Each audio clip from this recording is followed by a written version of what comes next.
Hi friends, आज का जो टॉपिक है वो है प्रोक्योर टू पे साइकिल।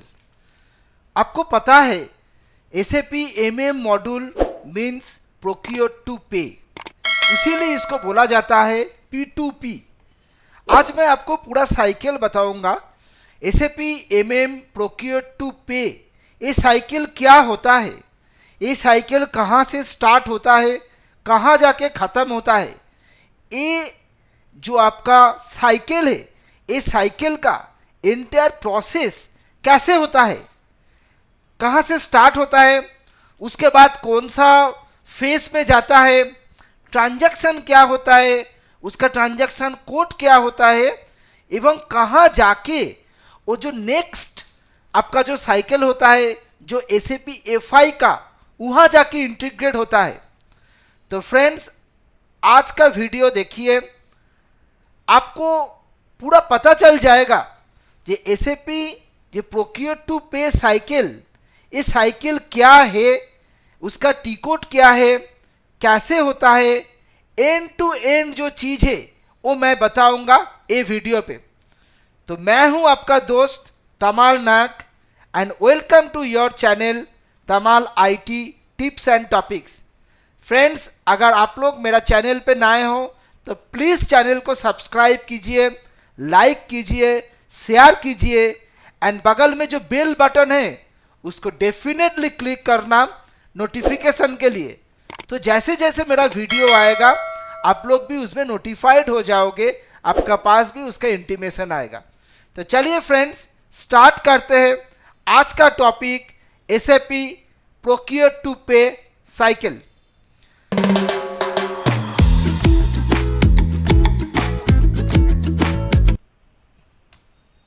चलिए मैंने चलते हैं SAP MM procure to pay cycle.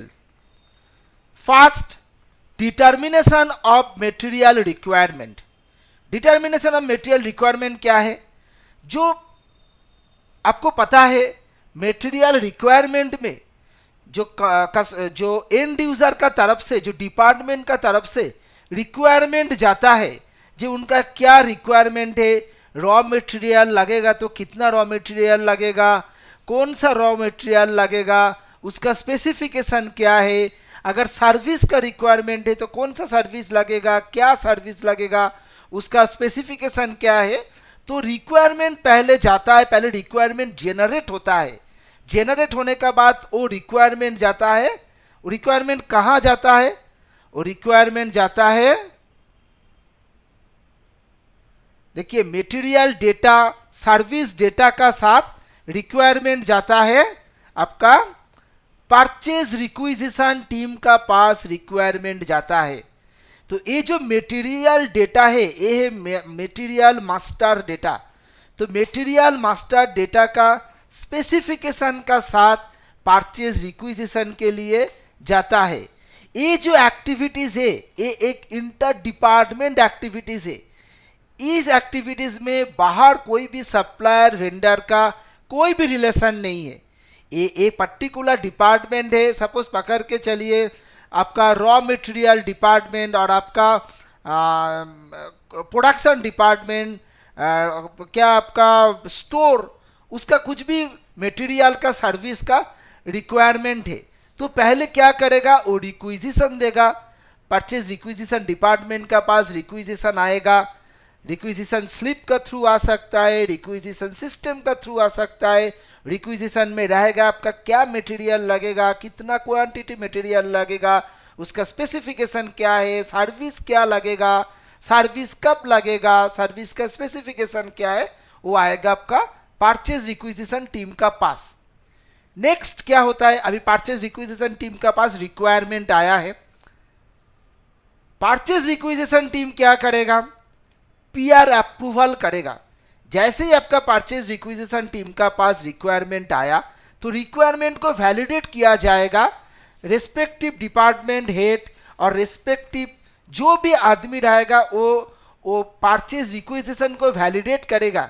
Department head करता है ये जो रिक्विजिशन आया है, रिक्विजिशन वैलिड है, सच में मटेरियल का रिक्वायरमेंट है, ये मटेरियल स्टॉक पे तो नहीं है पड़ा, जो वहाँ से यूज़ हो सकता है कि मटेरियल स्टॉक खाली है, दैट मीन्स उनको पता चल गया कि हाँ ये मटेरियल का रिक्वायरमेंट है, ये सर्विस का रिक्वायरमेंट है, ये मटेरियल और सर्विस को लेना पड़ेगा।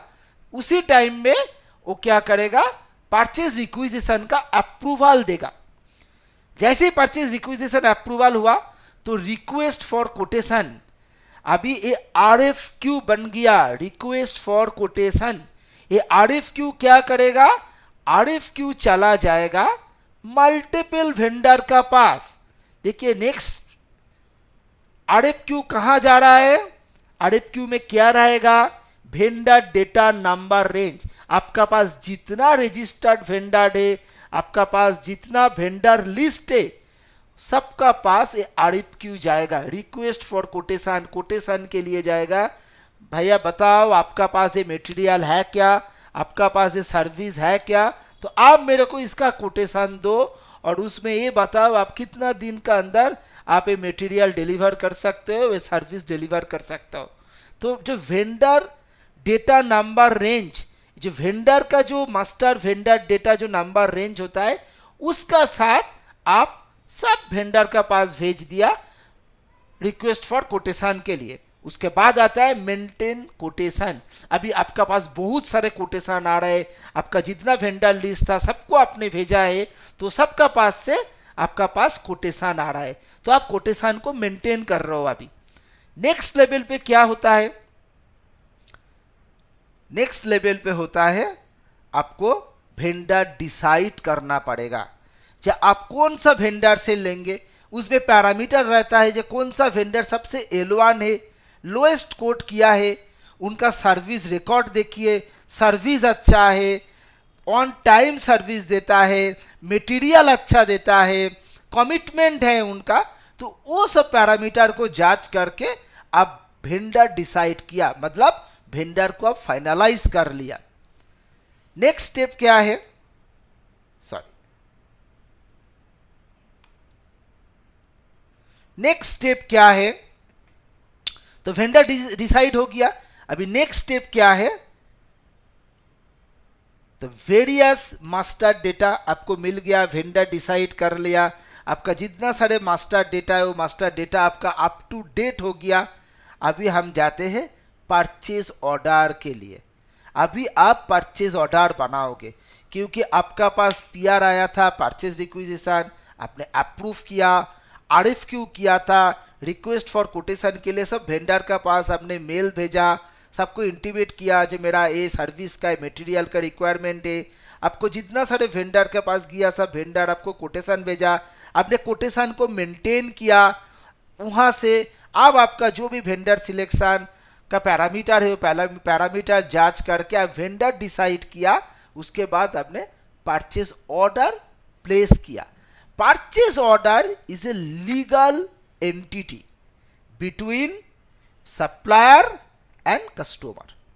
आप जिससे माल ले रहे हो आप उसको परचेज ऑर्डर दे रहे हो, परचेज ऑर्डर में आपका रेट मेंशन रहेगा, परचेज ऑर्डर में आपका क्वांटिटी मेंशन रहेगा, परचेज ऑर्डर में आपका मटेरियल मेंशन रहेगा, परचेज ऑर्डर में आपका मटेरियल डिस्क्रिप्शन मेंशन रहेगा, जितना सारे चीज है सब परचेज ऑर्डर में मेंशन रहता है।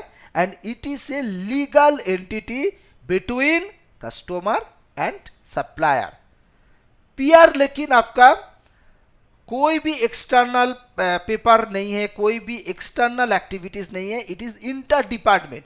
एक डिपार्टमेंट PR रिक्वेस्ट किया, उसी का ही परचेज रिक्विजिशन डिपार्टमेंट में। लेकिन PO it's not the internal activity, is external activity. आप थर्ड पार्टी का साथ अभी आप एक मतलब कमिटमेंट बोलो, एक्सटर्नल पार्टी का साथ आप एग्रीमेंट बना रहे हो, it is an external agreement PO। तो अभी PO जनरेट हुआ, अभी मैंने PO भेजा, मैंने जो डिसाइड किया था वेंडर उसको मैंने PO भेजा। PO भेजने का बाद क्या होता है, PO अप्रूवल हो जाता है। PO अप्रूव किया, जहां PO ठीक है, PO अप्रूवल हुआ, उसका बाद आप गुड्स रिसीव किए हो, आपका पास माल आ गया, जो माल का आपने ऑर्डर दिया था वो माल आपका पास आ गया। आपने गुड्स को रिसीव किया, that is called GR, goods receive.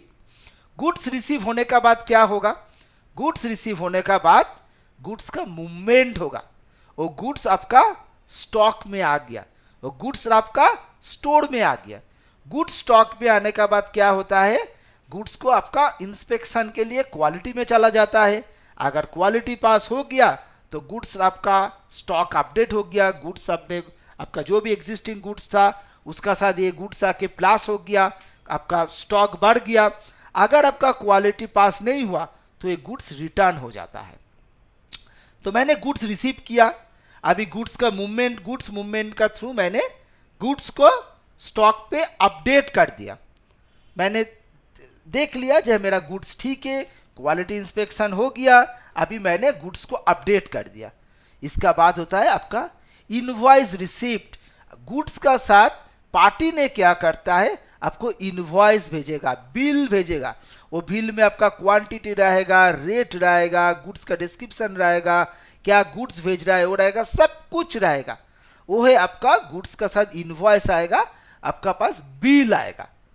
जो बिल आपको गुड्स के अगेंस्ट पे पार्टी को, सप्लायर को, वेंडर को आपको पेमेंट करना पड़ेगा। तो हुआ आपका इनवॉइस रिसीव्ड किया आपने। उसके बाद क्या होता है? उसका बाद होता है invoice processing and vendor payment.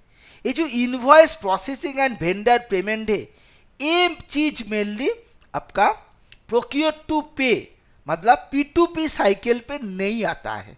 ये चला जाता है FI में, फिनेंस में आ जाता है, यहाँ जाके पेमेंट होता है, पेमेंट नहीं आता है। तो कहाँ से आता है? आपका PR से जनरेट होता है।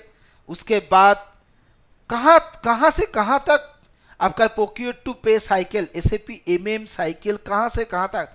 डिटर्मिनेशन ऑफ मटेरियल रिक्वायरमेंट से लेके, परचेज रिक्विजिशन से लेके, रिक्वायरमेंट फॉर कोटेशन से लेके, मेंटेन कोटेशन से लेके, डिसाइड वेंडर से लेके, परचेज ऑर्डर से लेके, गुड्स रिसिप्ट से लेके, इनवॉइस रिसिप्ट तक आपका प्रोक्योर टू पे साइकिल है SAP MM में। Invoice processing and vendor payment it is a part of FI module. यहां जाके MM FI का साथ इंटीग्रेट कर रहा है। देखो ये FI एरिया में आता है, इससे पहले इनवॉइस रिसिप्ट तक वो MM में था। यहां देखिए आपका लाइन ब्रेक हो रहा है, इंटीग्रेट कर रहा है FI को। तो यहां तक आपका आ जाता है प्रोक्योर टू पे मतलब SAP MM मॉड्यूल का एक्टिविटी से। अभी मैं बताऊंगा हर जो स्टेप है उसका टी कोड क्या है, कौन सा टी कोड से ये प्रोसेस को जाना जाता है। तो फास्ट देखिए, जब परचेज रिक्विजिशन बनता है उसके लिए टी कोड है ME51N। अगर आप SAP ओपन करके, SAP GUI ओपन करके जहां टी कोड डालता है वहां अगर आप ME51N डालोगे तो आपको परचेज रिक्विजिशन बनाने के लिए देगा। ME52 डालोगे तो आपका परचेज रिक्विजिशन ऑलरेडी बना हुआ है, उसको चेंज करने के लिए, मॉडिफिकेशन करने के लिए देगा। ME53 डालोगे तो आप कितना परचेज रिक्विजिशन, आपका जो पुराना परचेज रिक्विजिशन है उसको डिस्प्ले करने के लिए देगा।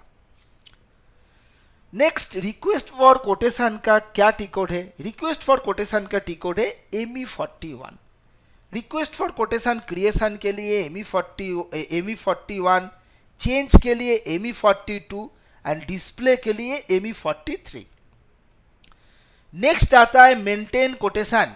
मेंटेन कोटेशन का टी कोड है 47, ME47।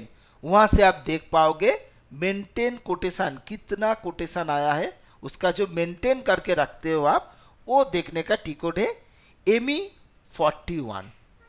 डिसाइड वेंडर, इसका भी टी कोड है, इसका टी कोड है ME49। ME49 से आपको दिखेगा ये परचेज रिक्विजिशन का एगेंस्ट पे जो वेंडर सिलेक्शन हुआ है, वो वेंडर सिलेक्शन देखने का कोटेशन टी कोड है ME49। परचेज ऑर्डर का टी कोड आप लोगों में बहुत सारे लोगों को पता ही है।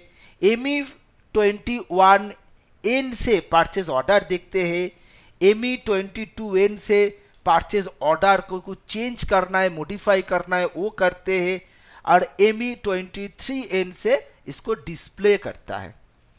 उसके बाद आता है गुड्स रिसिप्ट, माइगो और मीगो। माइगो कोई कुछ भी बोले तो माइगोस का थ्रू आप गुड्स रिसीव कर सकते हो। उसके बाद माइडो का थ्रू आप इनवॉइस रिसीव करते हो और बिल बुक करते हो, इनवॉइस रिसीव करते हो। तो माइडो तक आके SAP MM मॉड्यूल, जिसको बोला जाता है प्रोक्योर टू पे मॉडल, ये खत्म होता है। तो ये जो पूरा प्रोसेस है, ये पूरा process SAP MM means procure to pay cycle है। ये पूरा फंडामेंटल मैंने आपको बताया। ये चार्ट आप अच्छा तरह से देख लीजिए, आपको पूरा प्रोसेस पता चल जाएगा, कहाँ शुरू होता है, कहाँ आके खत्म होता है, FI का साथ इंटीग्रेशन कहाँ होता है, और कहाँ से FI स्टार्ट होता है। तो ये था आज का पूरा video. Thanks for watching this video. अगर ये वीडियो आपको अच्छा लगे तो प्लीज़ ये वीडियो को लाइक कीजिए, शेयर कीजिए, सब्सक्राइब कीजिए। Thanks a lot friends, have a good day.